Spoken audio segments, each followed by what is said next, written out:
These things aren't working. No, they're not. Mine either. All right, well, we'll do roll call. We're sorry. we're not Commissioner- able to carry Commissioner the Anderson. organization's meeting. Commissioner Anderson, And then I did that. we're doing roll call for the meeting. Commissioner Anderson, Commissioner Basham, Here. Commissioner Clark Homan. Here. Commissioner Clemente, here. Commissioner Dog. Here. Commissioner Hattis. Commissioner Colleen, Yeah, down here. Commissioner Kinlock, Commissioner Kenizick, Commissioner Marecki. Here.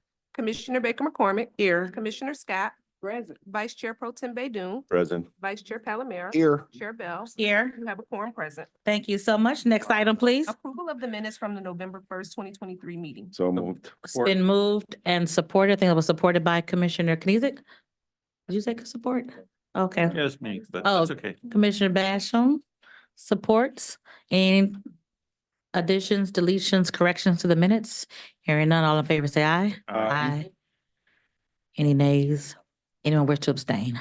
Motion carries. Next item? Chair's remarks. None today. Unfinished business, there is none listed. We are moving to new business. Item number 1 is a presentation and approval of the expansion of the Wayne County's Renaissance Zone. Okay, thank you all for coming here today. This is our last committee of the whole for the year. We are joined by members of the Detroit Medical Center. If you could please have a seat at the table. A few of us were here several years ago when DMC came to the county requesting requesting Renaissance Zone designation that the county had. And we did grant them that. That was in 2010. Maybe about 5 of us were here there. Yeah. Yeah, it was one of the first things you probably did. So it's been a minute. So we are joined with Mr. David Katz, as well as the CEO, Brittany, thank you, I'm sorry, to go over their request today. And then after discussion, there'll be a resolution to, solidify what they're requesting for today. But what I'd like to do is, because so many people were not here at the time when we did this the first time, I will turn it over to Mr. Katz. He has a slide presentation, which is also in your packet. Give a little history.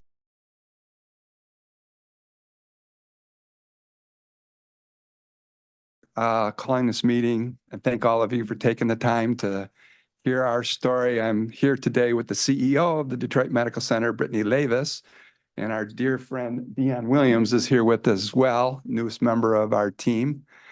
The history of the County of Wayne and the Detroit Medical Center in many ways are very similar. When I began in county service way back when, 1986, we were facing bankruptcy, all sorts of economic challenges. It was difficult. I was 26 years old. I was tall. I was skinnier. I was blonder. And now look at me. What a train wreck. But many of you were part of that. Irma Clark was working at the Road Commission then when she was brought over to be a part of the McNamara team. Mhm. And her first job was to teach David Katz where the bathroom is. Still looking. Jim Colleen was the clerk, Tim's dad. He was part of how do we fix things? Your mom, Alicia, Edna, was fantastic. She had just started her work at the County of Wayne. Martha Scott was a county commissioner, a city council person, a mayor, back to the county commission, a state legislator. Everything. What haven't you done? Right. Right? Everything. Part of the solution. Joey Palomera had just won his first race for state rep against Jeff Paddock, beat him by 112 votes. Is that right? 134, but you're close. I was close. I was close. Anyway, I share all of that because when the county was going broke, one of the things that was part of our challenge was healthcare costs. During that period of time, 1986, 1987, Jim Blanchard was governor. John Engler was Senate Majority Leader Gary Owen was the speaker. And David Kniezek, were you born in 1986? I thought so. And you know, I graduated high school in 1986. Does not forget There you go. that very important point. There you go. But think about this. Indigent healthcare used to be a county responsibility. Wayne County Hospital. What's that? Wayne County Hospital. Wayne County Hospital, very right, Ray. It was bankrupting the county because what would happen is a citizen would come to a hospital, present for care, get treated. The bill was sent to the state. The state paid the bill and then sent the invoice to the county of Wayne. So we were on the open end of a $20 million a year, $40 million a year, $60 million a year. Every year you couldn't budget, couldn't predict. So one of the first things that happened was we went to Lansing to fix that so that the county's costs got capped at X so you could budget. And hospitals, of all things, became the people that were on the hook for anything over the cap. That was then. Today, much of the challenges at the place like DMC continues to be around poverty and indigent healthcare. And what does that mean to a community? We are anywhere between $100 and $150 million every year in care provided to our citizens that DMC receives zero compensation for. Think of any business starting off the year knowing on January 1st, you're already $150 million in the hole before you've opened your door or seen a single case. So every nickel matters. It's very tight in healthcare. If you look at the industry as a whole, 2 to 3% on a good year margin would be fantastic. So very challenging. So you roll the clock ahead to Mike Duggan gets named CEO of the Detroit Medical Center. Why? They were going bankrupt. If Octavia, if you could throw up the slides, that would be helpful. DMC's going bankrupt. Mike Duggan gets hired on a Tuesday as a Hail Mary because they needed somebody who could work with government because public policy, poverty, indigent care were bankrupting the DMC as well as it almost bankrupted the county of Wayne. Mike gets hired on a Monday, and the first thing on his desk is close receiving hospital, close Sinai Grace Hospital. This is a vote the board took. Close both those hospitals, lay off 4,000 people. That was on a Monday. On a Tuesday, Mike said, I quit. I'm not doing it. If that's what you hired me to do, I'm out. We've got to save these hospitals. The service they provide are too valuable. And if you're bringing me in to take it down, I'm out. So the board reversed itself and said, give it a try. So they withdrew their resolution to close those two hospitals. And we then I joined right then to try and keep them going. And on we went, inch by inch, trying to keep going. Gradually got to a point where we were at least solvent, though not really productive. We didn't have money to renovate our plant. We didn't have money to give our employees a raise. We couldn't buy the new MRI technology. We were just limping along. It became pretty obvious to everybody that the only way the DMC was going to survive was to get a buyer. So we went around to every single nonprofit healthcare corporation in the United States of America and went, for 50 states. Couldn't find anybody because of poverty and uncompensated care and balance sheet being horrible. Roger Penske was on our board at that time, pretty smart business guy. He looked at the numbers and said, if I had these numbers in the private sector, we could borrow all the money we need. We could modernize. We could do what we need to do. So down the path we go towards where we are today, which is a for-profit, investor-owned facility, because that's the only way we could get the capital. Nobody would give up their nonprofit status if they had a choice. We had no choice. So we were on a path to try and find a buyer. Couldn't find a buyer until Vanguard Health comes along from Tennessee. They were betting that someday uncompensated care will be a responsibility of government, anticipating the Obamacare legislation that ultimately passed. So they bet on it. They bought the Detroit Medical Center. And we're running down the path to close this deal. This is 11 years ago. We've been working on it for months. I get a call from Mike on December 21st saying, right about this time, 11 years ago, Vanguard Health just pulled out. What do you mean? They're out. They're not going to do the deal. We're back to scrambling. Unless we've got a Hail Mary left. We're going to see if we can get given us to January 1st to see if we can't put together a Renaissance zone. Wayne County had one Renaissance zone. And if we could convince the County of Wayne, City of Detroit, State of Michigan from December 21st to January 1st, all those public bodies had to move in order to save the DMC and to get the sale to go through. So we called County Executive Ficano, and you may or may not know, but Bob Ficano and Mike Duggan had a rather unique relationship over their history. I'm not sure if you're familiar with that. So Mike said, why don't you go see the county executive? I said, okay. So I go see Bob and he says, you're kidding me. Mike's coming in with his hand. I've been waiting for this my whole life. I said, yep, you got him. But here's the deal. You're going to lose Sinai Grace. You're going to lose Renaissance, the receiving hospital. And Bob Ficano said, we can't do that. So what do we need to do? I said, we've got to get this Renaissance approved. So on the 21st, I called your chairman at the time, Ed Boyke. Fantastic guy, right? From Taylor, Michigan, Ray's hometown. And Ed says, what do you need? I said, we got to have an action before the end of the year or this thing's going to fall apart. He says, well, I'm out of town right now. I'll be back on the 24th of December. Are you free? I said, yeah. What would you like to do? How about I take you to the London Chop House, Ed? I'm hat in hand. Let's go have some lunch. He goes, no, I want to take you to my favorite restaurant. I go, what's that, Ed? He goes, how about the Ram's Horn on Telegraph for breakfast? So what do? We go see Ed at the Ram's Horn on Telegraph, and he was fantastic. He calls his colleagues on the commission. We then went and saw Tim Colleen at a little restaurant on Kelly Road. Once again, I say to Tim, you want to go to London Chop House and have lunch? I'm buying. I got the company credit card. He goes, no, let's go to this little place I know. We go in there. It's one notch below the Ram's Horn, right? Pretty low. Hey. So it was a fantastic breakfast, was it not? Nonetheless, Royal Grill. there you go.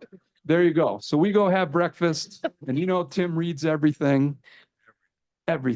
So he read everything. He grilled us. We got through it all. And nonetheless, to be said, everybody stepped up and saved the Detroit Medical Center. Without the action of this board 11 years ago, we'd be 2 hospitals down.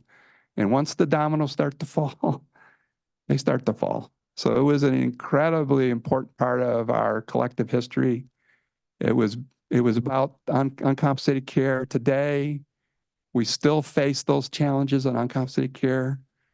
We still provide fantastic service. We still serve everybody who walks through our doors. And our Renaissance zone has expired. Okay, it's been 10 years, hard to believe, 11 years, and we're starting to get hit with gigantic tax bills. No other hospital system in the state faces these bills. We're the only ones.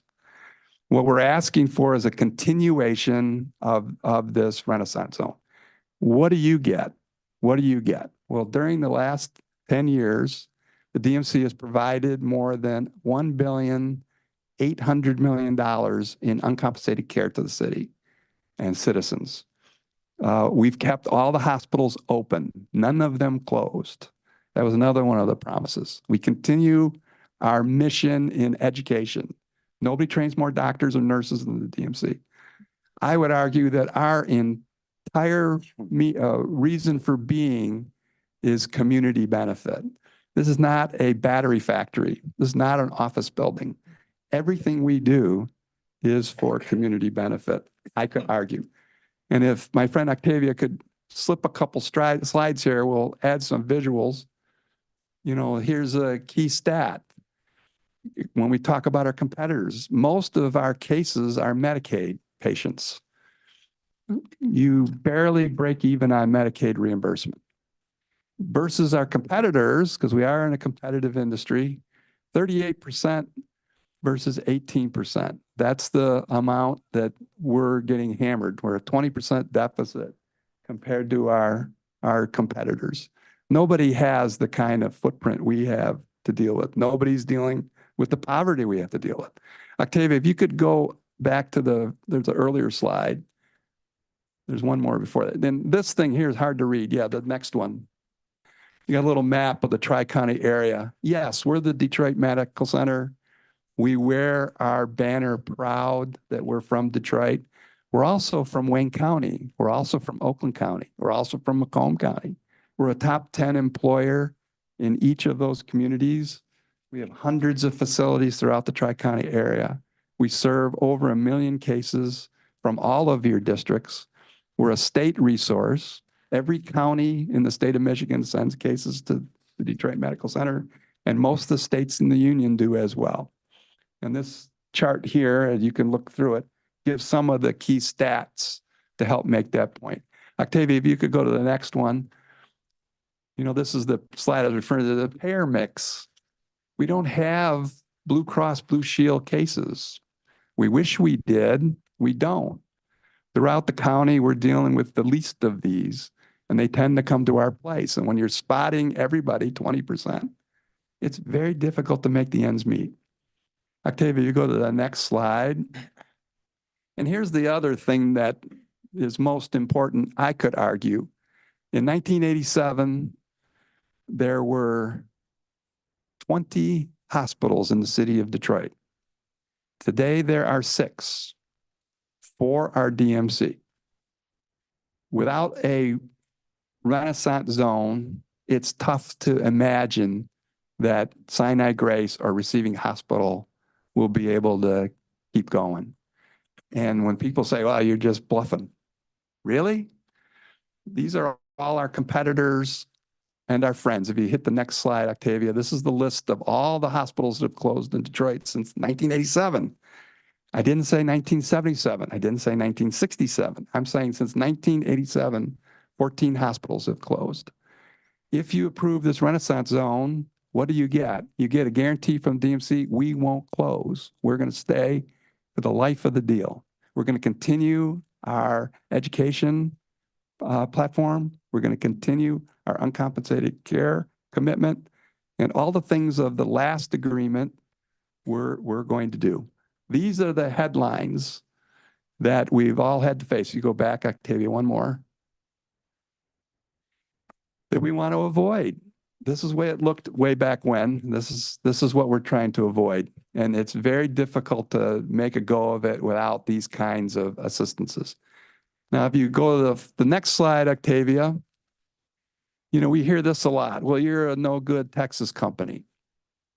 Why should we care about a no good Texas company? Well, if you look at this slide, these are some of the stats. This no good Texas company, when we were going broke, stepped in when nobody else would.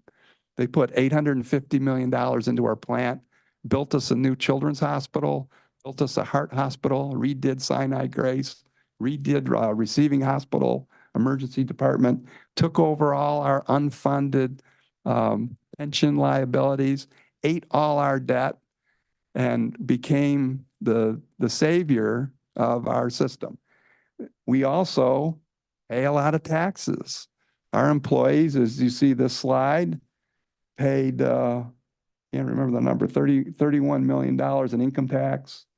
We do pay property tax. We just won't pay it in this empowerment zone. This empowerment zone will be in the downtown community. Harper Hospital, Receiving Hospital, Children's Hospital, Hutzel Hospital, RIM are all contiguous. The law requires that the properties have to be, Sinai Grace will still pay tax. And our other 100 property taxable properties will continue to do so as well. But there's no good Texas company saved our bacon. And when did we decide in Michigan that out-of-state investment is a bad thing, that we're opposed to that? So if we go to the final slide, I think, before I turn it over, and in their last deal, we had to make a bunch of commitments. This is a document that highlights that. Every promise we made, we kept. They're all delineated there, from keeping the places open to spending a certain amount on the capital to providing uncompensated care for the poor, continuing our education mission. We submit this report. We did it every year for 10 years. The Attorney General from Cox to Schuette to Nessel all said we honored every commitment and did everything we said we're going to do. And we're happy to share this report with you. I think I have with some of you already on what happened and where we're at. If we go to the next slide, Octavia. You know, going forward, we're going to continue the Renaissance Zone, and we're going to continue all the same promises. Everything we did before, we're going to do again. Sounds one thing. We invested over $1 billion in our plant. We have no projects we're pushing. So it's a retention initiative rather than we're creating all these new jobs. We're trying to maintain the 8,200 some jobs we have now. And we don't have a new hospital to build. We really don't. So everything else we're going to continue, but we just invested $1 billion. And we're very happy with the plant we have. But with that, I'm talking a little bit about the past. We've got our CEO here, Brittany Levis, who's going to talk a little bit about the future and where she's trying to lead us. Thank you for your attention. Thank you, Thank David. I appreciate the opportunity to be with you guys today. I think that history is really important on how we got to where we are, but the current status is as important. You all know what we've gone through the last couple of years with COVID. We were on a track where I feel like I came in 2018 and we were starting to get to a point of stability, and COVID happened and really turned everything on its head. And for many of us, if you're not in healthcare, it feels like COVID is probably a thing of the past to an extent, right? We're sort of past that. But we're still very much living the challenges still today of COVID. And in some ways, I'd say it's more challenging, right? Because the community's moved on and we're still dealing with the staffing challenges, and really that impacts everything that we do on a day-to-day basis. During the peak of COVID, there were plenty of news articles about the cost, and we all heard about the costs that we were facing in healthcare. We're still facing those costs today. So when we're staffing our hospitals, and this became really big during the pandemic, we have to use what we call agency staff or other premium pay levers to be able to staff the hospital, whether that's agency staff, whether that's overtime for our existing staff. Overtime really became irrelevant to staff. So then it was paying bonuses to get staff to pick up extra shifts plus their overtime. And so all of that together, we call our premium pay. And so if you look at where we are for this year, right, and we're a couple years out now, our spend on premium pay is 3.5 times what it was before the pandemic. So we're spending $160 million in incremental costs still to staff our hospital. And it's interesting that we're still spending so much because in addition, pandemic really impacted hospital volumes as well. There are a couple of reasons for that, but utilization within our hospitals is down about 20%. And hospitals are very large fixed costs to run in a lot of ways. There's clearly variable staff expenses, but in large part, you've got a fixed cost base that you need revenue to help get you there. So when your revenue's been trimmed, plus you have your premium expenses up 3.5 times still today, becomes a challenging equation to balance. And we all face it in this room every day. We're all facing inflationary pressure. So beyond just the labor cost component, our supplies are up 20% compared to where they were before the pandemic. And unfortunately, that's not showing any sign of slowing down. The added reimbursement that we had that was helping hospitals through the pandemic is phasing out. So the things that we had to help get us through are going away while the cost pressures aren't. And the fixed costs to run the DMC, despite volumes being down, are still there. And so, we're working through that challenge, and that's my thing to work through. But in addition to those challenges, having our tax base go up, which will be a $17 million increase through the end of the period phasing out. I've already had $4.5 million of that roll on in 2023. It adds an additional challenge. What I want to be focused on at the DMC is the things that David's talked about and being able to rebuild. So I want to stay focused on rebuilding our workforce. Recruitment and retention is so critical to everything that we want to do. So when I think about our key priorities, customer service is really important, right? And it's hard to impact that when you have staff in our facilities that are agency. They're not necessarily bought into what it means to be a DMC nurse or a DMC tech or DMC employee, period.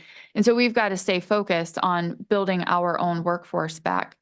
That takes cost and investment on salaries and other things that we need to do to create an environment that people want to work within.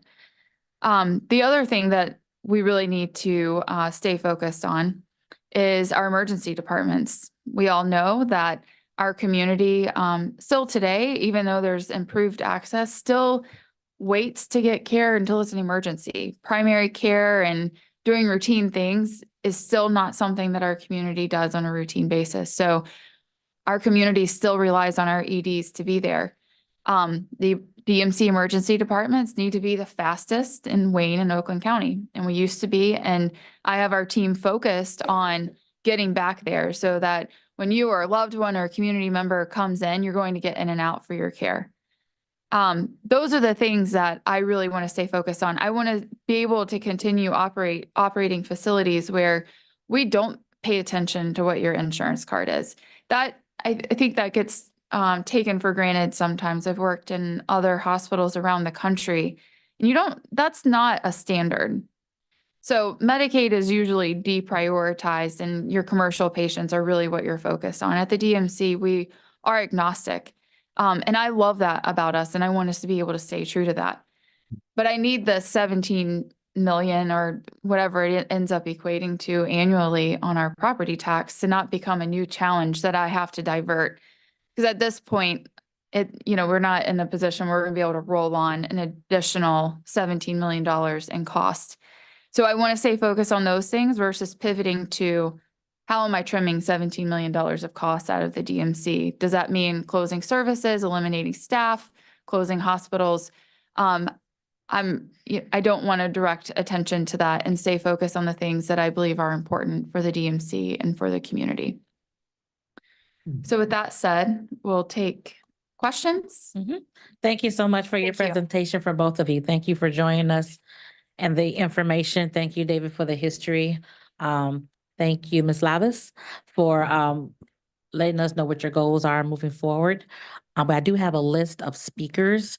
And before I get to the speakers, however, as I think all the commissioners are aware of what we're trying to do here today, and that's to expand the Renaissance Zone, right?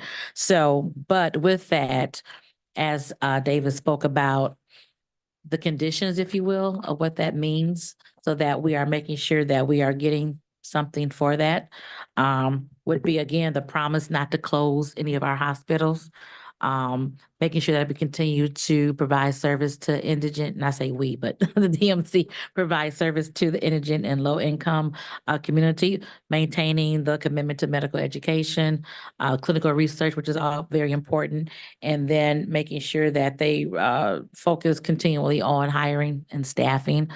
Many of you know that about 16 years ago, when I had my first child, he spent about a month in the NICU at Children's Hospital. So it's an endearing part of my life to know that I took good care of him for his first 30 days here.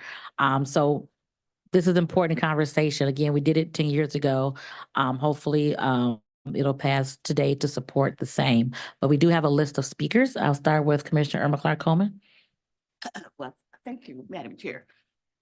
It is certainly important that we I'm do- sorry. The machines aren't working, so just raise your hand. I do have a list of speakers. Thank you. But these are, No, yes, these are working. I'm talking about the little, oh, okay. those things. So, Yeah. I was around Okay. during that time when we were facing bankruptcy and that the prospect of all these hospitals closing. So I've been around here long enough to have endured that whole process. So I'm happy to hear that, should this pass, that you have committed not to close any hospitals. Yes.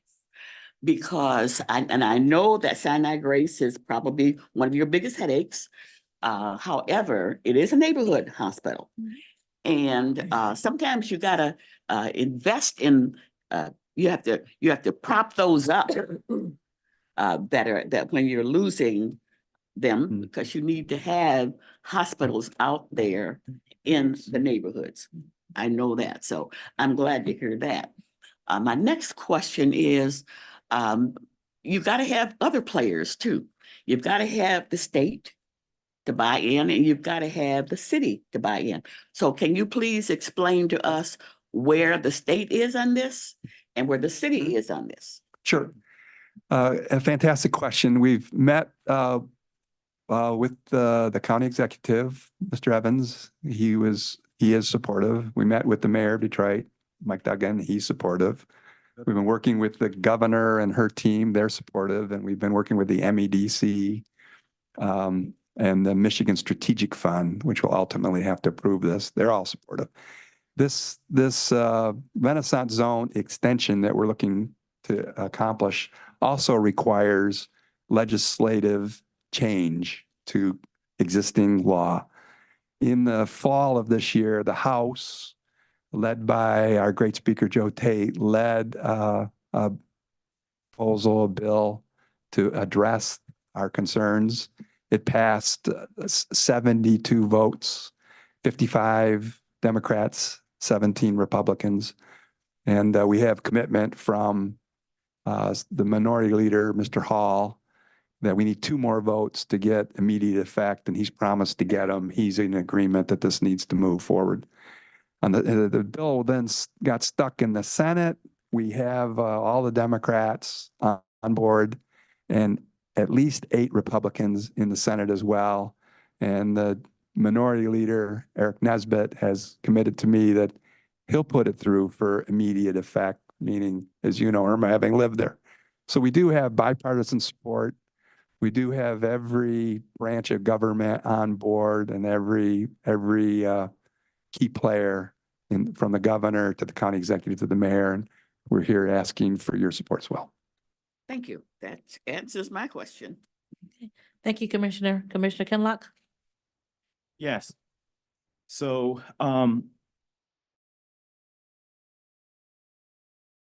of ownership. And with that, we've seen a decrease in both presence of the executive team. There was a time when, you know, folks were out in the community. We knew who the folks were over there. We know you, you know, but you're, you know, keeping the oils going. But I'm talking about they had a strong presence in the community. Also, there's issues and has been with the changes of ownership with care. You know, my mother lived by DMC. But I have seen over the past couple of years, as I had to pay attention with the care associated with DMC, I've seen it totally change. And I've seen it change because of the ownership. You know, I'm familiar with the concerns by staffing concerns from many of the workers over there as far as wages. These change in ownerships have not benefited or have positively benefited customer service. We've seen a decrease in that customer service. We've seen DMC go from, like Commissioner Clark Coleman said, the neighborhood hospital to a state of various concerns that have been made both public and that continue to be a concern for myself and others. You have been out here a long time. We trust, we know you.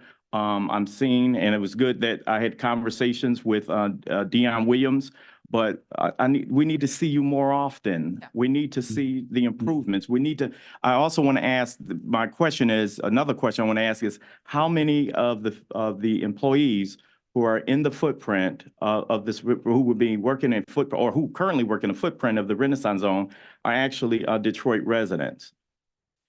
Good question. So I'll start with that and then I'll address some of what else you said. I will admit to you that I don't have specifically in the zone that are Detroit residents. I've looked at it more overall, but about 50% of our employees are Detroit residents. So, I'd have to carve it out. I haven't looked at it specifically that way. I'd imagine it's probably higher though, because that DMC also includes Huron Valley, so it sort of spreads it out a bit. So to go back to your comments around acknowledge customer service, that was, in part, I love with that. That's certainly an area of improvement that we have to focus on. I think there's multiple reasons for it, but I do believe, having a group of committed staff that are bought into the DMC mission and purpose of why we're here is really important. Deanna and I were talking about here, DMC can be a tough place to work. It doesn't really matter what your role is. And so we need staff that are bought into that and understand it and understand the challenges, but thrive and enjoy and understand why we're here. And leadership needs to help. So in an environment that they're excited to come to. So there's multiple reasons for that, but customer service, when I think about our journey and roadmap, is definitely on it. We have to show up, and it's not just showing up in the building on customer service, but agree in terms of external presence as well. So Dion is newest member to join the team and is really focusing on how we get there. He just joined us at the end of October, might as well call it November 1st. And that's exactly what we're focused on, is how are we going to get to that point? We've engaged a local firm a year ago to help us with building our community engagement efforts, because we too identify that as an opportunity. And I'll be the first to confess, you guys should know me and see me, and you will. When I took over the CEO role, it was took over on an interim basis in September of 21. And I was the CFO before with the DMC prior. And my focus, to be honest with you, has been boots on the ground, hands-on. How are we going to fix operations so that we can be more engaged outside? I feel like if I did the latter first, there's just so much internal that needs to be addressed and focused on. And that's really where we spent time. And it's not to say that today I feel like we're perfect and ready to go, but I think it's a point where we're getting better, we're making progress. And so we've got to pivot to get the community engaged and bought into what we're doing. So very much part of, I identify with you as well. And we want the DMC to be the place that the community identifies as their place to go for healthcare and believes that they're getting good care. The ownership piece, I think, has become tangled up with things that were done to help the DMC stay viable. We talked about the history of where the organization was, and there were changes that were made. I don't know all of those intimately well because I started in 2018 and some of those happened before. But we are focused on what are the things that we can do so that that is not the perception around the DMC, and that the community trusts when they come in for care that they're receiving excellent, high quality care with good service tied to that. Thank you. Thank you. I have a list. The next two are Commissioner Basham and then Commissioner Marecki. Well, I heard you say you were committed, and I was thinking about the word committed. That's like chickens involved and a pig's committed. That's the difference. So I understand commitment. Are you opposed or supportive of unions if they were trying to organize in DMC? Yeah, so we certainly feel that our employees can work with us. So it's not that we're against the union, but I would prefer the opportunity to be able to work hands-on. But we have unions and we work with them. So we have 16 different contracts with different groups of employees. And we work with them to maintain a good, healthy relationship. And you used to have Wayne County had a residential program for their doctors, and they discontinued that? You're talking about what they did at Sinai Grace? Is that the program you're talking about? The Detroit Wayne County, I'm assuming it's the internal medicine residency program. So You got to put so many years in before you can be a surgeon or whatever. So 8 years, I think it was in residential program. yeah, so Wayne County has an internal medicine residency program. They also have a behavioral health residency program, if I'm not mistaken, both of which worked with the DMC. I believe the behavioral health program still does. and I'm saying I believe just because there could have been changes. The internal medicine program did transition away from having the DMC be the Sinai Grace being a rotation site. That was after the pandemic. This was before my issue. Oh, then I might not know what you're talking about. Because, Wayne County, they discontinued that because I met with, I'm sorry, not Wayne County, Wayne State had a program. And I had actually met with Duggan on that issue with some stuff, and they no longer continue that at DMC. Maybe that's the family medicine residency program that was through Wayne State. So We'll talk after. graduate medical education is complex, but we do, just to address, we still have plenty of residency programs in partnership with Wayne State, but we can talk about that one. Thank you. Yeah, Commissioner Markey? Thank you, Madam Chair. Thank you for your presentation. I have a three-part question. During the pandemic, did DMC, if I didn't get their COVID shot? If so, how many employees? And are you trying to win them back? And is that part of your staffing issue that you're having now? Yeah. So great question. I don't think we fired anyone for it. We had, so every hospital, there was, the requirements from Joint Commission were that we had to have our staff vaccinated or a documented exception. And so we really worked with our staff on the documented exception part to make sure we met the needs of our staff. So I really can't think of anyone that got terminated because they either got the shot and documented that they got the shot, or they got an exception approved for the various reasons that we were allowed to give them an exception for that. To answer your question, while we didn't fire staff for that, we call it boomerang recruitment. So for people who left, maybe for other reasons, trying to bring people back into the organization with the DMC, but not for COVID related reasons. Okay, I appreciate that because I think there was another hospital that got rid of like thousands Yes, of we did employees. not And now do they're that. crying, like we don't have enough staff. Right. Okay, I appreciate that. Yeah. Thank you. And next two are Commissioner Baydoun and Commissioner Anderson. Thank you, Madam Chair. Thank you, Mr. Guest, for the wonderful presentation. Looking at your commitment, I couldn't help but support renewal of this Renaissance Zone because obviously your goal is to help the residents of Wayne County and the other counties around. But did I understand this correctly when you were talking, Brittany, that the savings is equivalent to $17 million? Yeah, that's roughly what what we are estimating our tax to be once this completely rolls off. Over the period of time, right? Well, it's 17 million. It'll become 17 million a year estimated. And right now we're in the phase-in period, so it's 25% a year.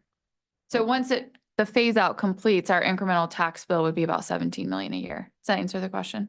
So what's the total savings, overall savings if we extend this Renaissance Zone approximately? I'd say 170-ish million Over 10 years. over 10 years. Over Yeah. 10 years. Yeah. I'm in favor of, this is not a political statement, but I'm in favor of supporting our residents here and keeping the money here. And I will fully support this, especially when you're helping the indigent and low-income people. Thank you. Thank you. Thank you, Commissioner. Commissioner Anderson? Thank you, Madam Chair. I keep hearing about it being called an extension, and then originally it was called an expansion. So I'm assuming it's an extension rather than an expansion. Yes. Okay, because expansion, when I first read that, I was thinking, okay, the footprint's getting larger. Extension. All right, just to clear that up. I was going to ask, how much does, or has anyone looked at your books and see the necessity to do this outside? I'm talking about an outside body or individual, whether it be tax consultants on the outside that maybe as our county looked at those numbers, that I would assume, based on what Dave had said, that that has happened at the state level. Is that in the reports that you have where everyone that you mentioned has already bought off on this? Well, I think, Commissioner, we're a publicly traded company, Mhm. all of our financials you can look at the Tenet Healthcare Corporation. You know, for us, it's, even though we're part of a big company, every hospital has a balance sheet and a checkbook in theory, right? And every hospital has to make it financially. And our challenge is we've got 2 hospitals that are financially challenged. So the question becomes, if we get hit with a 7th, and keep in mind, this is a status quo thing. We're not asking for additional, we're not expanding the footprint. We're just trying to keep a good thing going, right? And we're making a commitment to continue all the things on that list that Commissioner Badoun was referencing and things we shared with you, and not have to do what is inevitable if we don't get it done. Brittany's going to have to come up with $17 million offset once this bill hits. And we know that poverty is going to still be here. We know that we're still going to have $100 to $150 million of uncompensated care. We know our costs have already gone up 5 times for personnel, right? We were a marginal financial operation 11 years ago. We're a little more stable, but we are incredibly vulnerable. So if we don't do something like this, she's going to take out a machete and cut $17 million out, if not a program, if not a hospital, because as bad as that is, it's better than the whole show going down. So you have something that you provide as a profit and loss statement? All of those statements, you know, and here's the other thing, Commissioner, we're a publicly trading company. And everything we say here on the financial status is potentially in violation of SEC, whatever. It's all available there for all of you to look at. For me to comment on it in specificity puts us at tremendous risk, because the last guy you want talking about a balance sheet is David Katz. All right, a couple of more questions I have. As far as the number of beds that you currently have, is that going to be maintained? Is that going to fluctuate? And I remember from being in the legislature that many times they would move beds to a more profitable location. And then you would wind up with the community that was needing them most, did not get the coverage that they had before, and being able to handle patients, additional patients coming in. Yeah, I'll answer that. So, the situation that we're in right now, because utilization is down so much, we really don't have a need to shuffle beds to try to, maximize profits by moving things around. DRH has the least capacity, just post-pandemic, where, there's a little bit of room, but not a lot. But we're not in a situation where moving beds around would be beneficial. Now, one of the things that I will say is we do want to maintain flexibility on the central campus. It is kind of a technical thing around provider numbers. We have 2 provider numbers, Harper and receiving, although we sort of operate in like one facility. So, maintaining some flexibility to maybe have those under 1 provider number instead of 2. We're wanting to maintain that flexibility. And if I went into all the reasons, you guys would fully understand this works. It's complex the way that we operate today, but we're going to keep the beds that we're operating. Like I said, we really need to be focused on growth. And we are not in a position where we need to shuffle things to try to maximize. So what is that number right now? So, right now it's, Historically too. yeah, I'll try to get you there. Right now it's more of a staffed bed just because of what we talked about already. And this is across, all hospitals in Michigan are facing this challenge. So we're operating, I'd say, on a staffed basis, roughly probably 1,000 plus or minus, depending on the day and volumes. We're licensed for 1,700. Before the pandemic, we were probably, I'm guessing, probably around like 1,400, maybe plus or minus, depending. So we've got capacity there. It's really about staffing it and having the ability to grow, and that's what we're focused on. And what is your nurse to patient ratio that you have at the either or actually individually the other locations that you have as well as DMC? Yeah, The main location. Yeah, so that answer varies by unit. So we staff to acuity. So an ICU unit is going to be staffed different. And even within an ICU, you could have varied staffing depending on acuity. Some patients, you might have 2 nurses to 1 patient. You might have 1 nurse to 1 patient. You might have 2 patients to 1 nurse. So that varies depending on acuity of the patient. How does it compare to your competitors that are out there? I would imagine that it's comparable, but honestly, I've not sat in a room with them and asked them what their staffing ratios are. I know we're all, we talk about just the challenges on trying to have relief ratios with having more nurses. And it's a fine balance of, we have access limited right now across the state because of staffing challenges with either improving ratios or making sure that we have access for patients. The purpose, of course, of Renaissance Zone is to address taxes issues, and but I know from what I understand, anyone that operates within that zone, whether it be, are there any within the zone doctors' offices that are within that zone that are going to be benefiting from this also? Because I know a lot of practices have moved onto areas that are part or become a part of a hospital. So Yeah. it relieves them of tax burden themselves.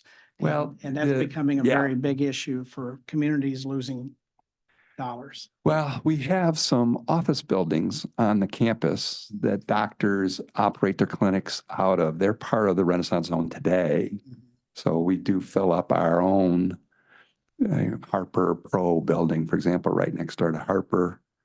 There are doctors' offices in there that are private practices today and have been for decades, Yeah, right? there's not new space that's been added that you would be seeing, moving into that areas, decreasing revenue somewhere else. Okay. So we've not built new capacity there. So in the parking lots, I noticed on the footprint of Mhm. the hospital and the property associated with the hospital, the footprint, that would also be tax-free, anything that's on the, Anything in that footprint, yes. okay. I think that's all I have right now. Thank you. Thank you. Thank you, Commissioner. Thank you. Vice Chair Palmera? Thank you, Madam Chair, and thank you, David and Brittany, for your presentation. For what it's worth, Chair Bell isn't the only member of the commission whose families have benefited from quality health care at a DMC facility. All 3 of my children and all 7 of my grandchildren were born in DMC hospitals. Dr. Mehmet Bayram delivered them all. He is one of my favorite people in the world. And including, he delivered a grandson of mine a month ago. Oh, how nice. He delivered my babies too. Yes. Oh, we'll talk after. Yes. And this was a challenge pregnancy where baby Bo Brooks Palomera was rushed to Children's Hospital because they didn't know if he was going to survive or if he lost oxygen to his brain. And he was put in a hyperbaric cooling chamber. I've never heard of this device until I went through it a month ago, where he not only survived, but he is fully healthy after all tests, and he's home now with his brother and sister and his mom and dad. And I couldn't be more grateful for what the DMC has done for my family and for families not only from Detroit and downriver, but from all over Wayne County. I wholeheartedly support this resolution. Thank you. Thank you so much. Thank you, Vice Chair. Blessings to Lil Bo. Thank you. Commissioner Hayes. Thank you. Thank you, both of you, especially the history. Your mic, Al. Bring, which I remember some of them because I was a little bit involved in the political arena at that time. I really appreciate your help to the people who can't afford to pay for healthcare. And you mentioned it's in the million people that make this project very important to me and support that. I have one question is, in the past you said because of the financial situation, you was not able to keep up with the modernization of technology, equipment, and to keep up with the need. Is this project, if it's approved, would help you to put some attention to that area and enhance the technology and the facility? I was gonna say, I think what Dave was referring to was before the DMC was purchased, you were struggling to maintain investment. So, you know, we have plans on how we maintain our equipment and infrastructure. We're not having challenges necessarily accessing capital like the DMC was having before when you gave the example of the MRI. In more recent years, just through COVID, I think probably in a lot of places, we've had to pull back somewhat on capital as we've been navigating some of the challenges that we have, but we're still keeping up with infrastructure needs within the system. Thank But you. it certainly will help continue that. Thank you. Commissioner Kleen. Thank you, Madam Chair. And good afternoon. I want to discuss a little bit about the DMC's philosophy of delivering care to our very much struggling community. One of the goals of the Patient Protection and Affordable Care Act, we don't use that other term, was to decentralize how medicine is delivered in this country, and taking a little of the emphasis away from these huge campuses. We've discussed the emergency department a little bit here, which is probably the lowest level care you can get and the most expensive. That's just how people talk about that. And so what we do need is our citizens to have a doctor to go to in their neighborhood, keep up on your blood pressure, blood sugar, all of that kind of stuff. And that relaxes some of the needs of an emergency department. So what's your philosophy, or do you have any plans on having more community-based clinics? Mr. Katz, there used to be a DMC 3 blocks down on Kelly from where that Royal Grill was, and that's no longer there. It's only, so delivering healthcare in neighborhoods where people are and having primary care available there so that people are using, and it's not just you, it's all over the country in hospitals, that the primary care physician for an enormous amount of folks is the emergency room. And that's no good. So do you have any plans or a strategic plan for having more clinics off the campus and out into the neighborhoods? And of course, all the data is available for, you know, where the needs are the greatest. So what's your philosophy around that?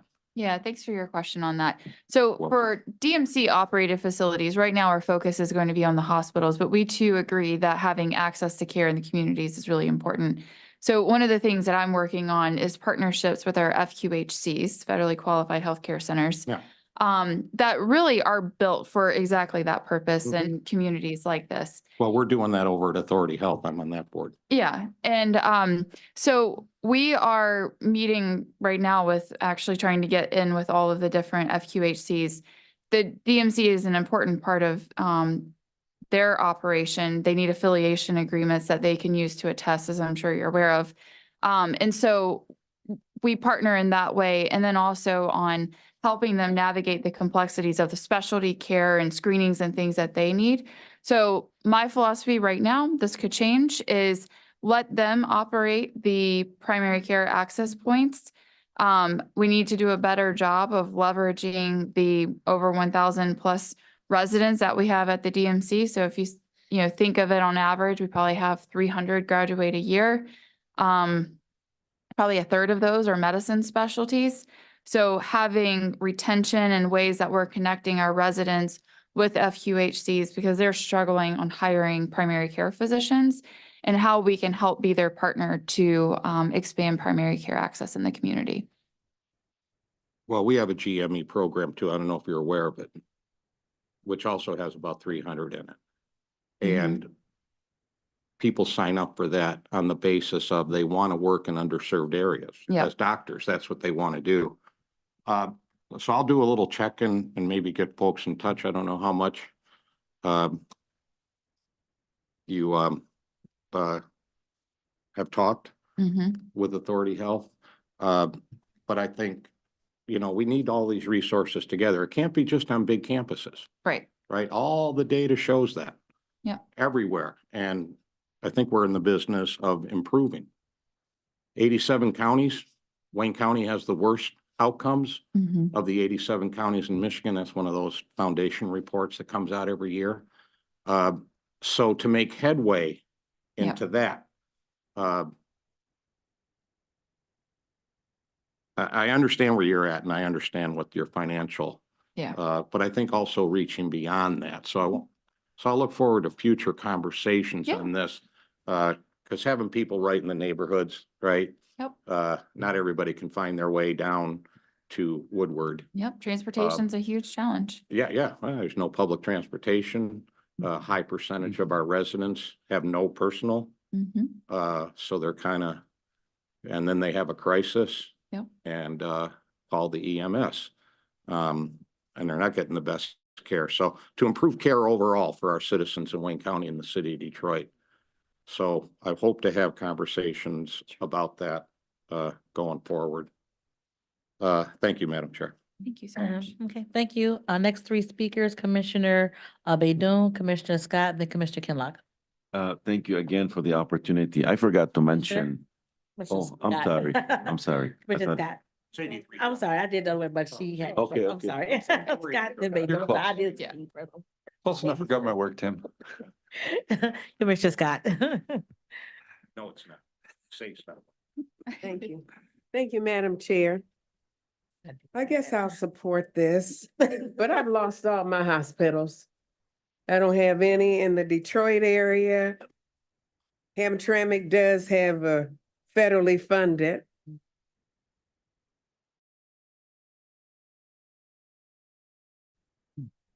There's no hospitals. And I certainly don't want any of these closed. So that's why I will support it. But I'm trying to work on getting some health care in my district that is needed very badly. So we need to talk about that. I'm trying to talk to Ford's now about bringing some things into Highland Park. Hamtramck lost their only hospital that they had over there. We had 3 in Highland Park. We have none. I think at one time we almost had 4. But of course, we've lost residents too. And we've lost that because we don't have the services that is needed in the city to provide for people to come and live. So I want you to think about that too, okay? All right. Thank you so much, Madam Chair. Thank you, Commissioner. Commissioner Baidoon. Madam Chair, thank you again for recognizing me. I would be remiss, Commissioner Palomero talked about his family connection. You know, Children's Hospital has a special place in my heart. In 1987, my niece was 3 years old when she came to this country, and she had a heart condition. She had a hole in the heart. And through the efforts of a foundation in Washington and with Children's Hospital, they were able to operate on her. She's living healthy. She's got 3 children. Here we are so many years later. Also, my daughter-in-law just started working in the NICU in Children's Hospital. So I have a special place for Children's Hospital in my heart. Thank you. Absolutely. Thank you, Commissioner. Commissioner Kinlock. Yes, Madam Chair. Madam Chair, I move approval of the Midtown Hospital Campus Rezone Extension, Renaissance Zone Extension Resolution. Okay, it's been moved and supported to approve the resolution, which will, if passed, go to full board on next week. Let us, I'll just do a voice call. All those in favor say aye. Aye. Any opposed? Anyone wish to abstain? All right, congratulations. And this will move forward to full board, which will be next Tuesday. Thank you. Thank Thanks you all very for much your for your time. time. Appreciate Thank you. you. Thank you so much. It's in my district. Yeah. No. Yeah. Thank you. All right. Okay, thank you all. We do have another, It's serious business. we do have another item on the agenda. Thank you. Thank you so much. Thank you. Thank you. Next item, Madam Clerk. Item number 2 is on the addenda, discussion on the facilities management contract for the CJC. All right, so we have Mr. Corp Counsel and his team. Mr. Heath asked if we could have a discussion on this item today as a heads up, if you will. If the documents are correctly and done by Tuesday, we possibly have it on full board for Tuesday, but want to give a heads up to this very important item that the Corp Counsel would like us to consider. So, James Heath. Good afternoon, Commissioners. James Heath, Corporation Counsel, proud 7-month premature baby at Hutzel Hospital, Okay. DMC zone. All right. Good afternoon, everyone. Aaron Wagner, Chief Administrative Officer. I had a 1-month-old premature baby that was actually frank breech, and my wife was becoming preeclamptic. That was taken out at Hutzel Hospital. All right. There's a theme here. Good afternoon, Greg Hurst, Director of Facilities Management and Planning for the county. Born there, kids born there. All of the comments, which is great, I'm going to give to my wife. She's actually she's the director for Children's Emergency Room for Troy and the Detroit location. So I will make sure she hears all the kind words that were given out today. Thank you so much. I think it's unanimous that Children's Hospital plays a very important part of the lives of not only this commission, but the entire county of Wayne. So thank you all, and we're all made it because of so. Sir? And Christopher Merritt from Zoussman PC, outside counsel for Corporation Counsel on the CJC matter.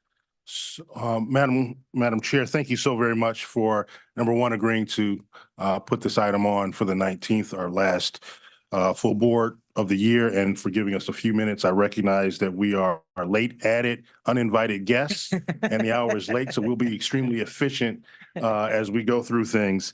The last time I was before commission, it was actually the subcommittee led by Commissioner Anderson and Commissioner Kinlock to talk about the CJC. That was in mid-November. I told you that there had been a senior level management meeting scheduled between the County of Wayne and Bedrock, and that the primary point of discussion was going to be the establishment of the substantial completion date, and that if things did not go well, we would find ourselves in a different posture. I'm here to tell you that things did go well. It was probably one of the most productive and conciliatory meetings that we've had over the last several years with Bedrock. The result of that is that we've made a general agreement about what substantial completion would be for the CJC, and it's a little bit complex, but it's going to be as of November 21st. The important part of that, and you will recall that Bedrock was trying to say was back in August. The important part of substantial completion is that it's not a trigger in of itself, but what it does do is allow for our turnover of the facility, which is the thing that all of you have been asking about and that we are most concerned about. Coming out of that meeting, we became clear that we thought that Bedrock would attempt to turn over the facility sometime before the end of the year, sometime before December 31st. And there's a number of things that have to happen before that milestone can occur, and that's when our 6-month timetable begins to run. Not so much construction at the facility because we're very, very close in terms of construction. In fact, we are there in terms of construction, but there's a number of things related to our transition and our operation of the building, including a huge complex library of manuals and other materials that Bedrock contractually is required to turn over to the county, instruction pamphlets, if you will, instruction books about how to operate this vast complex of buildings and operations. And that is something that they are working on now. And it's not just one guy in the back writing it out. It's a huge undertaking. That's something that we're going to need before we can actually take over the building at turnover. Also, there are a number of inspections and approvals that the Detroit Building Safety and Engineering Department has to complete prior to our being able to get into those things. Those are things which are not directly under the county's control. And so the message that I have for you today is that turnover can happen literally at any moment. And we think it is close, very, very close. So close, in fact, that as of the very end of this month, the county will be placing the facility on its insurance, so that if anything were to happen, that, you know, the building would be protected. It is with that spirit of turnover being imminent that we come to you with a 3-year contract for Friedman Corporation to provide property management services to the CJC. With your help over the last 4 or 5 years now, we have done what some people thought was not possible. We moved beyond the word that I never used to say in public, I'm not afraid to do it anymore, the failed jail. And we have completed a state-of-the-art complex which will provide criminal justice services for residents throughout the county as well as our end users. And it has been a monumental task that we could not have happened without this commission's support throughout. We have been focusing, as you know, on our construction aspect of the project, our transition aspect of the project, which has already begun, but will begin in earnest after turnover. And you'll be getting a presentation from CGL and the county about our exact timelines for that. The important thing that you should know about that is that we have used experts to help the county navigate construction and transition, because those are not core competencies that we do every day as a county. It's been decades since we've taken on a project like this, and certainly I can't think of one of this scope and size that the county has done. Some historian will correct me if I'm wrong. But how we operate the facility and how we move into giving the services to our end users and our citizens, the sort of with the sort of level of expectation that they should expect and that they deserve, will require us to also engage with other partners to help that. And that is why we will be bringing to you on Tuesday, your lips to your mouth to God's ears. All the paperwork will be correct, Commissioner. And we will ask you to consider the contract. It is important for how we run this facility. We will be providing a level of service, quite frankly, that our end users, and when I say end users, I'm talking about our court, our clerk, our sheriff's department, HHVS, who's going to be in there, our prosecutor's office. They will be getting services that they have not received to date, and it will be expanded. And so I'm going to transition because I'm getting that look. I know it, Madam Chair. Greg Hurst is, as you know, runs our facilities, and he's going to give you kind of an overview, and we'll answer any questions that you have. Great. Thank you, James, for teeing that off.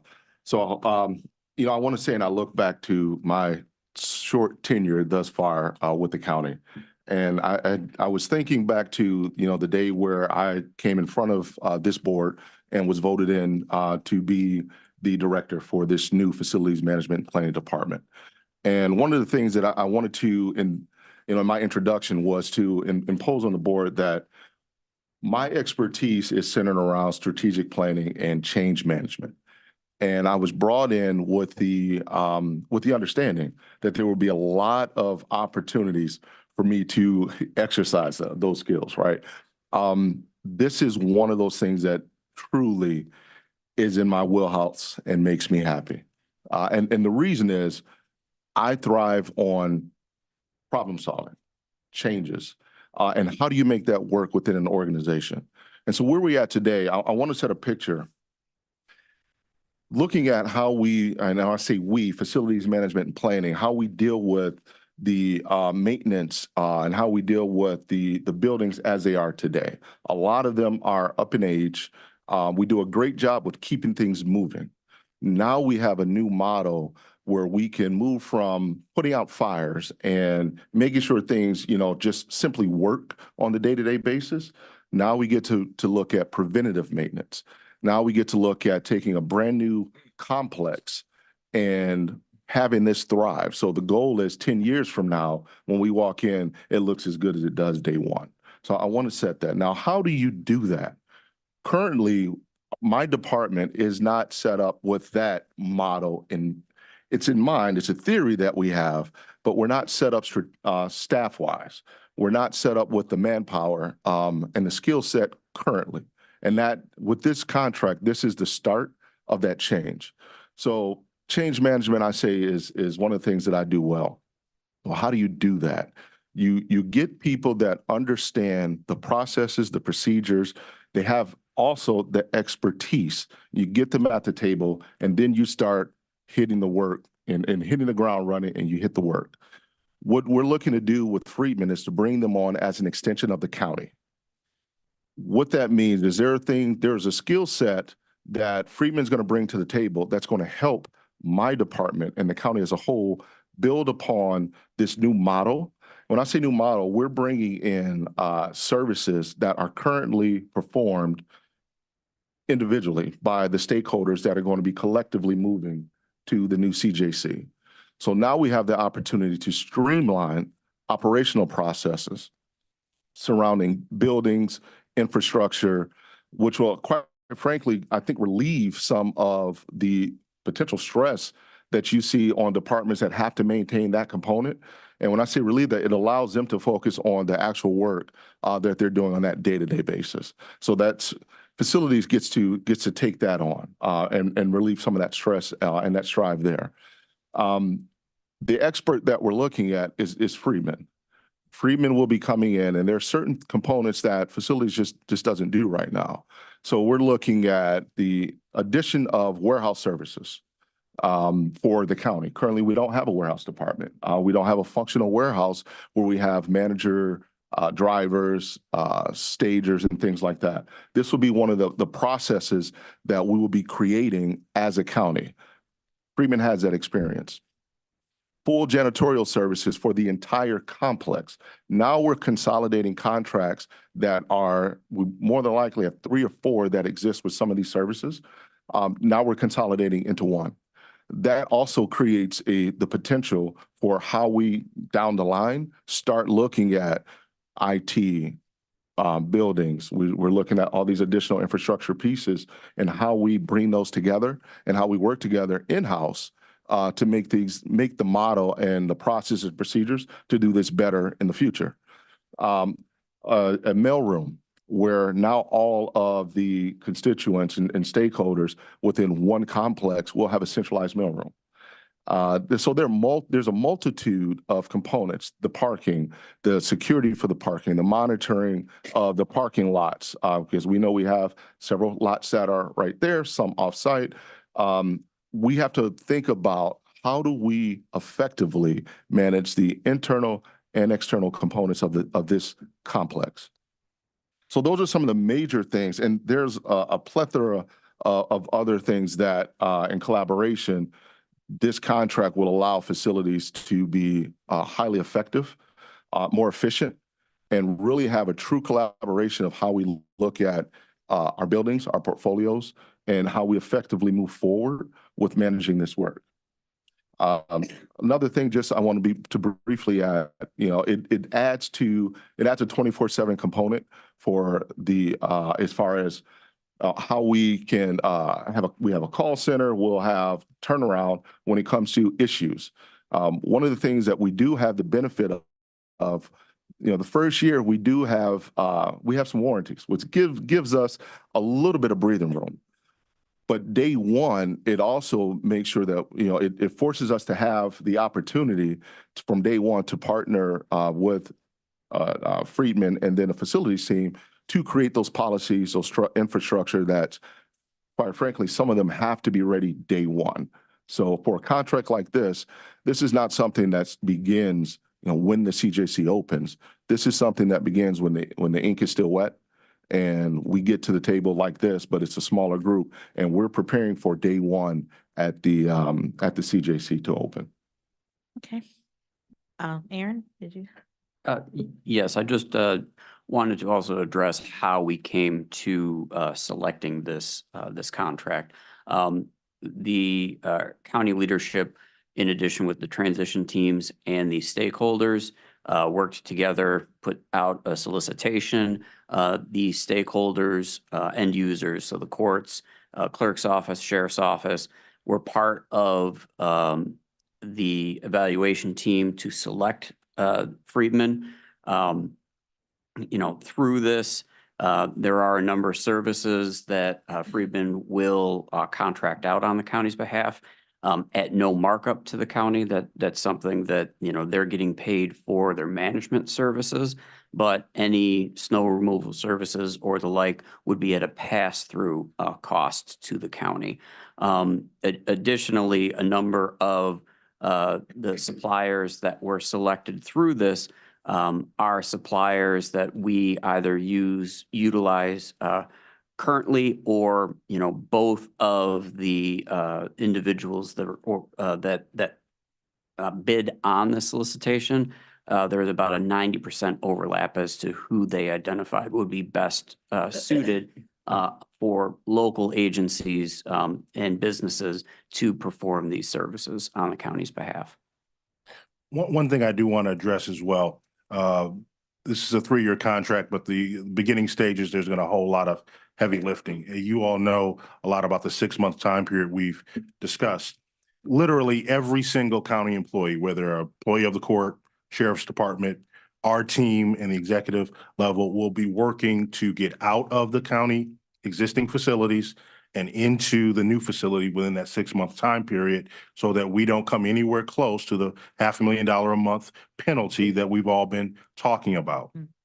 By bringing on a company like Friedman to concentrate 24/7 on the operation of the facility from the day the contract is signed, that will free up our people to deal with transition and getting into the facility, and also allow the sheriff's department to worry about sheriff's department stuff and not building operational things that are equally as important to getting in and operating the building, but are not within the core competency of what they do. They are the best at running jails. The courts are the best at running courthouses.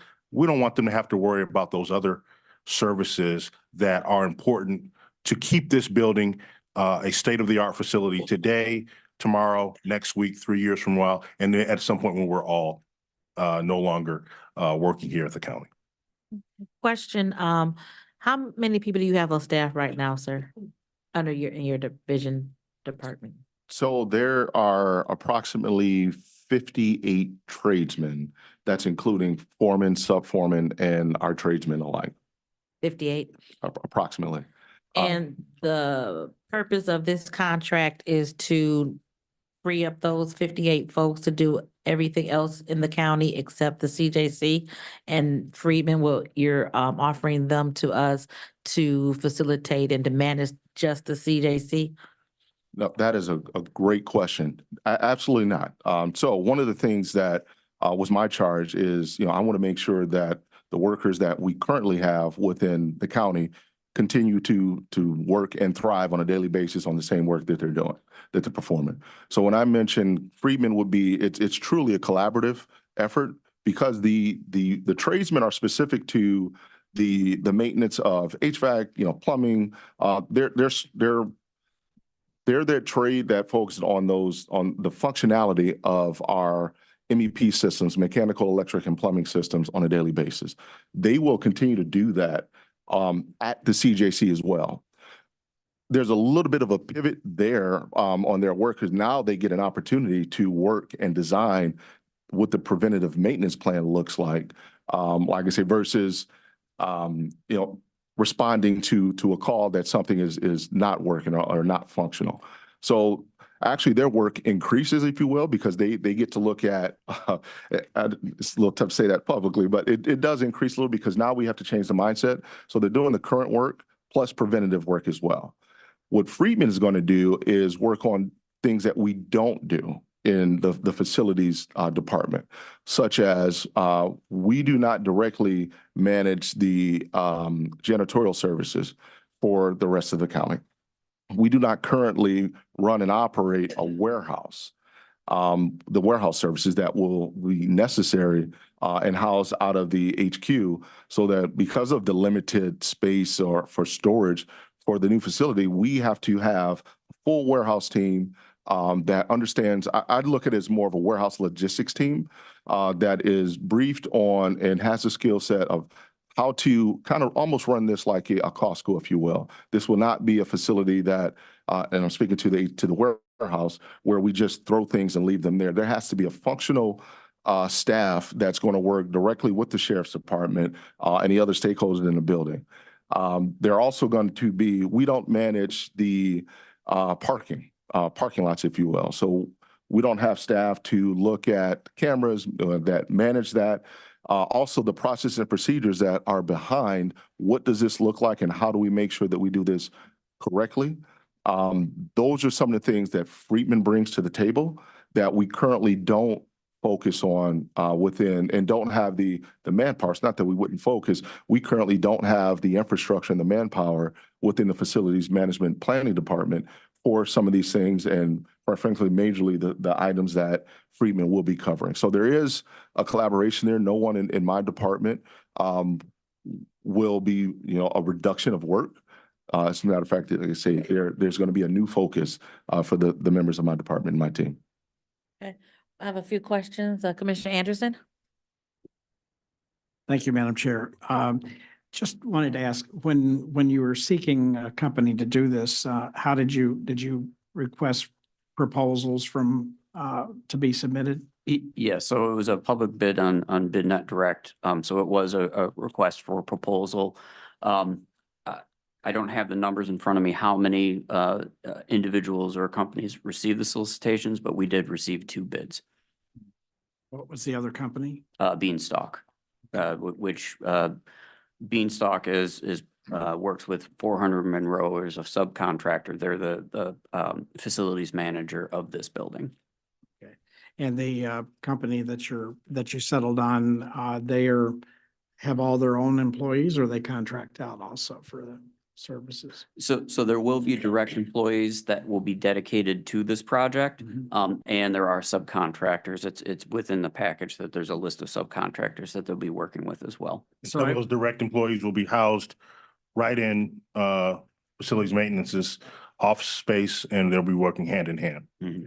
And the as far as who they answer to would be to you, the company, or how does the structure work? Sure, that's correct. So the structure will be in the contract, significant changes, whether it's to for a subcontractor who maybe was underperforming and we needed to make a change there.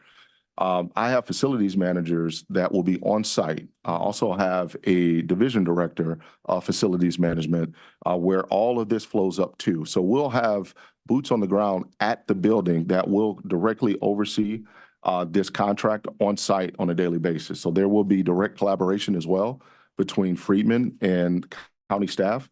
Additionally,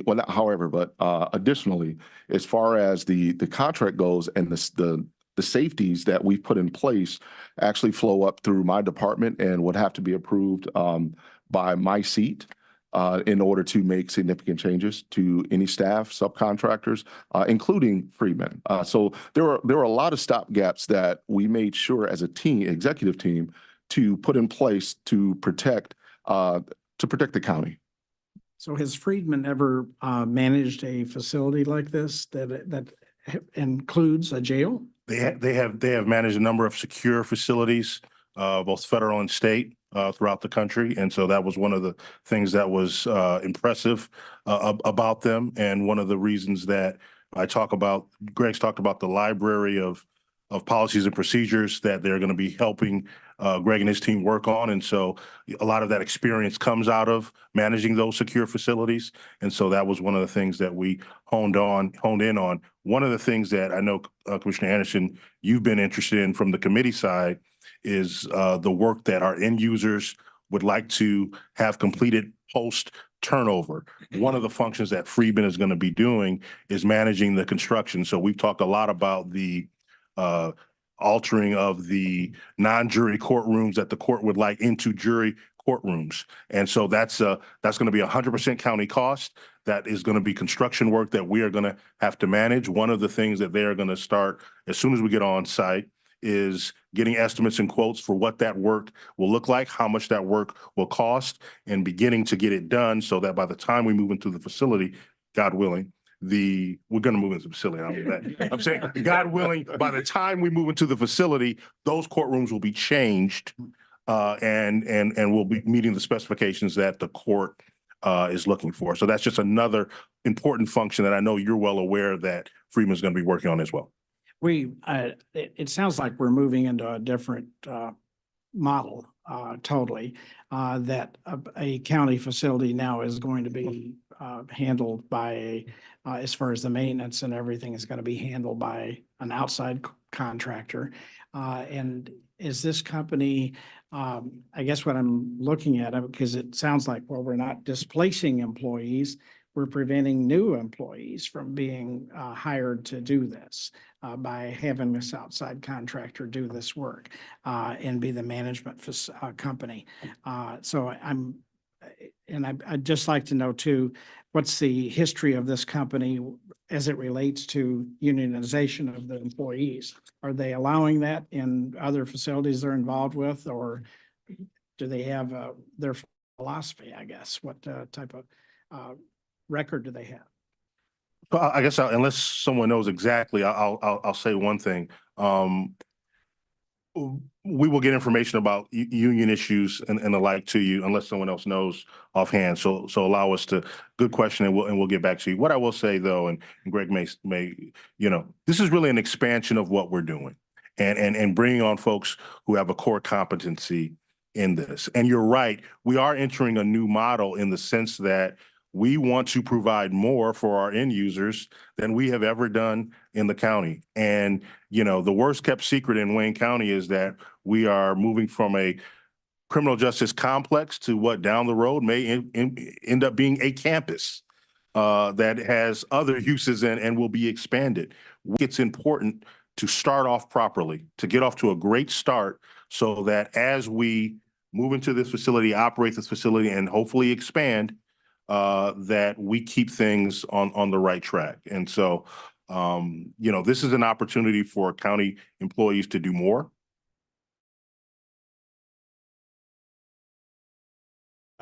The one big concern I have is, besides the questions that I had, is having outside contractors coming into a facility that has to maintain a level of security, and whether or not that becomes a problem. But anyway, that's all.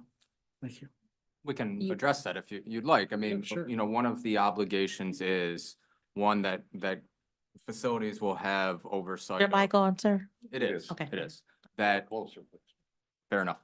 That facilities has oversight of the ultimate choice of any subcontractor, but one of the obligations of Friedman through this contract is every security standard that the sheriff's office sets for this building or anyone else sets for this building, Friedman's obligation is that every person that steps foot into the CJC has met all those security protocols and all those standards. I'd also just stress, I don't know the answer to the union issue. I do know that, I told Friedman about this, 11:30 at night, they brought 6 people here to show how important this is. I do want it to be comfortable and clear though, that the Friedman contract is bringing on 3 essential on-site managers. But really this contract is so important to this project, for this complex, for the county, because it's a company-wide experience that essentially we're tapping into. And so in my mind, it's not possible to go out and put like a request for resumes and get 3 bodies to come in and to be able to duplicate the type of stuff that frankly, we've got Friedman agreeing to in the contract that hopefully you guys vote on Tuesday. And what's the cost? Last question. Sure, go ahead. Sorry. So the cost is broken down into 2 main buckets. There is a monthly management fee of $28,000 just for the overall management that Friedman does, as well as a monthly cost for those 3 dedicated on-site staff people to be at the CJC. I think that roughly works out to be about $700,000 a year for just the Friedman people, just the management. And then as Mr. Wagner said, with respect to budgeted subcontract costs, that's all pass through costs to the county. But I believe, and when you guys look at the contract package in full, there is a 3-year budget for what people have put their heads together and said, this is the all-in cost for managing these buildings, this complex, this campus for 3 years. And that's roughly $8 million a year. Not to quote me at the exact end, but it's 24 million and some change for the 3-year total, all in subcontractors budgeted for running the CJC campus. And is there incentives built in to save dollars to the county? There's incentives from the sense that Friedman is agreeing to act in the best interest of the county, to ask as essentially a fiduciary of the county, for there to be no markups tied into what they're doing. And with facilities management through this whole process of reviewing costs, reviewing subcontractors, as sort of, again, to this partnership model that Mr. Hurst was talking about. But there's not a drop dead, like if you save this much money, you're gonna get some bonus type of incentive to do that. And those budgets will be ones that will come back to this commission for review and approval on a yearly basis. And so you'll be able to see what's been spent and see what we intend to spend going forward. And then lastly, the initial cost, or the first $8 million, if we were to move forward with this, falls within the budgeted amount for CJC contracts to contemplate those. So from a costing perspective, we did contemplate if, at the time, we didn't, at the time that the budget was created, we hadn't yet gone out to solicitation on this. So it wasn't, that budget wasn't driven from this solicitation. In fact, we expected those costs to be higher. So, it's not going to require a budget adjustment in order for us to move forward. Thank you, Madam Chair. Thank you all. Let me go to a couple more questions. Commissioner Basham, then Commissioner Kinlock. I'm Go ahead. sorry, excuse me, to the chair, if I may, I just want to make sure, I'll provide one clarification for Commissioner Anderson. As far as the facilities management planning team, Friedman will not be replacing any of the services that we currently offer and that my staff currently is employed to do. This is a supplemental component and more of a management component of that site, of the site itself. However, the actual services will remain that we currently do or perform. Okay, Commissioner Basham? Yeah, you had mentioned earlier about having 50-some skilled tradespeople. Correct. With the county, and where are they, Approximately. and where are they physically located? So they are throughout the county, actually. So you may have some that report to specific buildings. At the Mainly beginning of the day. Southgate, mainly Southgate. So in Southgate, there is the HQ where some people report daily, and then they are dispersed to the work, to perform the work that they would do on a daily basis. Because I visited that facility, and quite frankly, in a future, different life, I was a skilled trades person. And anyway, I had people telling me unofficially that they need evacs on top of that building. That's a Wayne County building that's not been maintained. I had people tell me that certain other people were taking their own vehicles to go out and work on different buildings. And I looked at some of the trucks and vehicles that they had there, and they were, as a matter of fact, right after that, the commission, thanks to my colleagues, we wound up buying some new vehicles for skilled trades people, so they didn't have to take their own vehicle to go out and work on county buildings. And then if you go to county buildings, like I'll take one county building, for example, Henry Ruff, it's real rough. As a matter of fact, the ceiling's falling in, the sinks are in the bathrooms. This didn't happen in one day or 1 week or 1 year. This is a huge, horrible issue that the county commissioners and the executive administration has not done their job in making sure we maintain properly those buildings with those. We still have 1950s lights in the buildings and we look at the water, there's no efficiencies there.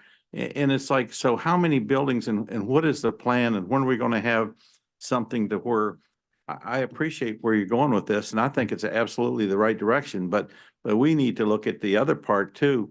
And because I went and looked at it and mentioned it to a few people, they wanted me to be in charge of the buildings committee. I'd have to have an entire career to visit the buildings that we had that I didn't even know we owned. And so there's a huge issue there, and I would hope that somebody, and I appreciate what you're doing. I appreciate, but somebody should start taking a look at maintaining our buildings and making sure that the people that are working on those buildings, have the proper equipment, the proper vehicles to go to those buildings and maintain them. I went to the human resources building and the elevators didn't work. One of the elevator, and it's like you don't have to go too far to find out that we're not maintaining our buildings, and it's our fault. It's our fault. So that's all I wanted to say, because when you mentioned 50-some skilled trades, it opened the door for me. But thank you. Thank you, Commissioner. We have 2 more speakers, Commissioner Kinlock and Commissioner Kilian. Yes, you mentioned in your remarks that the facilities department would have oversight over the subcontracts. We're creating a new model here. This is a new facility. This is an important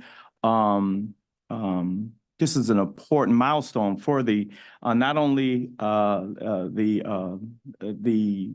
building out of your department, but also an important milestone for the county commission as well, because we all, with the administration, have been through a lot in getting to this point. And I think that is very important for us to, bake into this new model a continuation of that partnership, a continuation of oversight. Like I said, you'll be bringing the approval for the annual budget, but also the subcontracts. How can we get to a point where we also require, because this is a big part of a new operation, that those subs, that we continue to have oversight and engagement from this commission. So how can we make sure that those subcontracts make their way to the commission for some sort of approval? I know we hear oftentimes, it causes delay, but that's the function of government. So I think that per the terms of the contract, the oversight of those contractors is clear, and that rests within facilities maintenance and planning. And so that is, I'm sorry, I didn't mean to interrupt you, Commissioner. No, I'm just saying, so that's the contract that we're negotiating, right? That's the contract that we have negotiated that is going to be before you.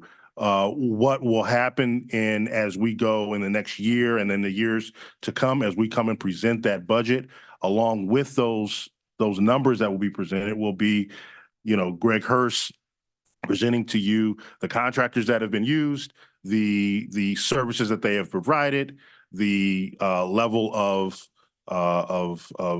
satisfaction he has with them. If they have not been providing the level of service that our end users and FMP requires, he will tell you that some have been removed and will no longer be here. And so that is a process that we have baked into the agreement, one that we think is a good model to get us started in this regard, because we do have to hit the ground running as soon as we go. As I said, if we were to take turnover on December 25th and we have a snowstorm on the 26th, we need to be ready to manage that day one. So as we go forward, we will continue to engage with you, Commissioner, in the same way that as we've worked together as we've gotten to this point. And so that's the best, most honest answer I can give you on that. Thank you. All set? Okay, Commissioner Kilian. Thank you, Madam Chair. And Mr. Heath, when you respond to Commissioner Anderson's questions, please send that to all 15 commissioners. He asked a question that I'm interested in too. and we've discussed this several times, or I have anyway, when it only goes to one or two commissioners and I never see it, I don't know what the answer is. We'll send it to you twice. I only need it once. I can read it. Madam Chair, is this intended to be on the commission agenda next week, full board? If it is completed by our staff and questions have been addressed. Yeah, well, that was what I wanted to raise here. I understand we got to move. But we're certainly not vetting this today. We don't have a contract in front of us. Does staff have the contract? Sounds Yes. like we have a complete one. Our staff has it? Mhm. Okay. So there will at least be that analysis when we get to next Thursday. Tuesday, yes. Oh, yeah, Tuesday. Yeah, see? Somebody's working the weekend. And that makes it difficult, right? There's a lot of questions here from my fellow commissioners, kind of a new thing that we're doing. Commissioner Kinlock was trying to dive in a little bit on what all of the, who approves what and all that kind of stuff. So right now, we're just talking. This isn't a vetting. So that concerns me. This is a vetting. If it's vetting for information that they verbally given us, we don't have the written Well, Madam Chair, I'm information. not going to argue about the Yeah, word vetting yeah, with you. but this is But a when I fact. vet something, I have paperwork in Yeah, front of me. yeah, I've read of it course you before do. the meeting. Yeah, I'm like, I see this provision of the contract. What Gotcha. about this? So that concerns me that we're going this fast with it. So I will see a staff analysis before next Tuesday. yes. Cool. Okay. And Thank you. again, this would be based upon staff's analysis and if it's ready by Tuesday. If there are concerns that deem it necessary to wait until the new year, then we'll do such. If it's coming to us perfect and there are minimum questions and analysis by our staff, then we can have it for Tuesday. If there's some issues, then we will go into the new year. Madam Chair? So you're not committed to taking an up or down necessarily on Tuesday. It's going to be based upon the staff's questions analysis, and then once commissioners get that information, how we proceed. And I hope it's also commissioners' questions, not just staff. Okay, thank you. You're welcome. Commissioner Kinlock? Madam Chair? Yes. Is a motion in order? Nope. Okay. Commissioner Haydos? Is there any urgency or time limit for you to pass it before the end of the year? It's absolutely urgent, because turnover very well could happen before the end of the year, and so we need this contract in place. I can't stress that more strongly than that. Absolutely urgent. And our staff is. Absolutely. I think I'm ordering dinner for your staff right now. Staff has it, and unfortunately, because we are meeting on Tuesday as opposed to Thursday, it shortens the amount of time, but we are working diligently to address any issues that We appreciate that. We understand that the timing issue, and as soon as we completed this, we put it in front of you, and so I appreciate your staff, the chair, and everyone who's working hard to review this. Thank you so much. any additional information you'd like to provide to the committee at this time? No, ma'am. Any additional questions for our team at this time? All right. Thank you, gentlemen. Thank you. Madam Clerk, next item, please. Such other matters as may properly be submitted before the committee. Are there any such other matters? Nope. Next item. Public Comments. Public comments. Are there any public comments on Zoom? And before the team leaves, thank you to the Freedman team who were able to come here today. We appreciate you coming to our meeting. Thank you. Any public comments on Zoom? No? Any emails? No emails were received. Any telephone calls? Anyone in the audience? Next item. So moved.